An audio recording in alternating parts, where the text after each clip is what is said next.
कोणाच्या मुळावरती येत आहे? ज्यांनी तुम्हाला राजकारणामध्ये जन्म दिला, ज्यांनी तुम्हाला लोकांमध्ये ओळख दिली, त्या शिवसेना या आईचा घात करताय तुम्ही.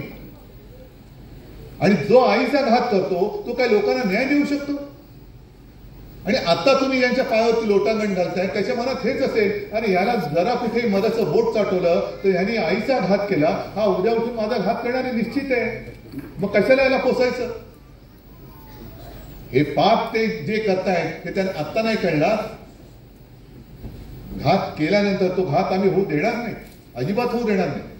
पण घात केल्यानंतर कळेल, अरे आपण कोणाशी लढलो, आपल्याला कसं लढवलं गेलं, आपल्याच लोकांना आपल्या अंगावरती टाकलं गेलंय. आणि लढवणारे म्हणजे ही काही कोंबड्याची झुंज नाहीये की कोंबडे झुंजतायत, त्यांचं रक्तपात होतोय आणि झुंजी लावणारा मध्ये मस्त मजा करतोय.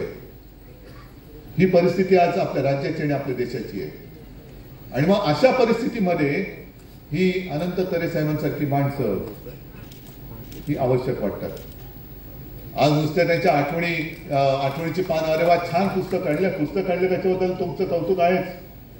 पण मी सगळ्यांना सांगतोय की हे पुस्तक वाचा, जरूर बघा.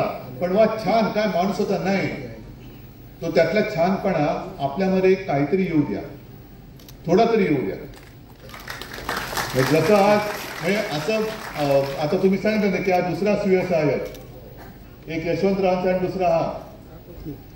आपली कोणाची कोण पुस्तकं काढावीत असं माझं म्हणणं नाहीये, पण आपण असं काहीतरी करू शकतो का, करू शकलोय का की आपल्यानंतर सुद्धा लोक आपली आठवण काढतील चांगले. आणि हे जरी काहीतरी आपण घेतलं या पुस्तकातून, तरी मी म्हणेन या पुस्तकाचं आणि अनंतरांच्या आयुष्याचं सार्थक झालं.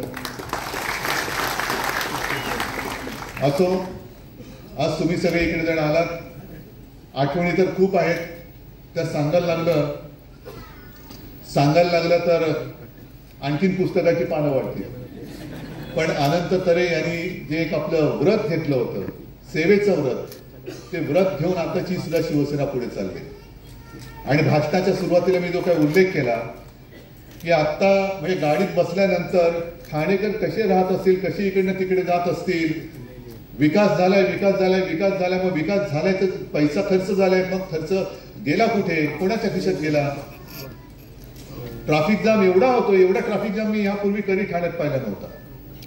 या सगळ्या गोष्टीबद्दल महापालिका लुटले, राज्याची तिजोरी लुटले, मुंबईची तिजोरी लुटलेली आहे. मुंबई आणि ठाण्याची महापालिका म्हणजे मुंबईवरती जवळपास 2.25 लाख कोटीचं देणं देऊन करून ठेवलेलं आहे.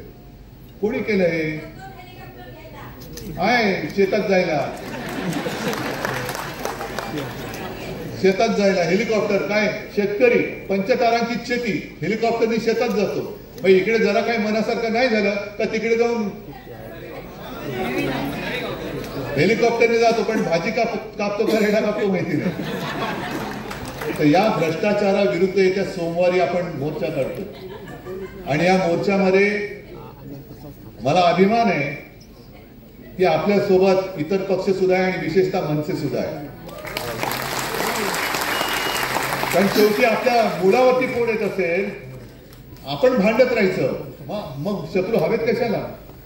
आपणच जर का आपले शत्रू होणार असू तर शत्रू आपल्याला बाहेरचे कशाला पाहिजेत? घरातले शत्रू आहेत ना. त्याच्यामुळे आता हे घरातलं शत्रुत्व सगळं बंद करा आणि आपल्या मुळावरती जो आलेला आहे त्याला पहिला उकळून फेकून द्या. आणि तसं केलं तर मग मी आज सांगतो, जसं शिवसेना प्रमुख म्हणाले होते ना, त्या शत्रूला जेव्हा उकळून फेकलं जाईल ना, तेव्हा मी स्वतः सगळ्यांच्या सोबत एकविराच्या दर्शनाला येईल.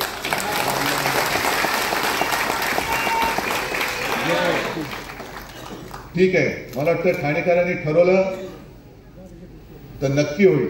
आणि ठाणेकरांनी एकदा ठरवलं की ते ठरवतात आणि तसं ते करतात आणि तसं तुम्ही ते कराल याची खात्री बाळगतो आणि आपली रजा घेतो. जय हिंद, जय महाराष्ट्र.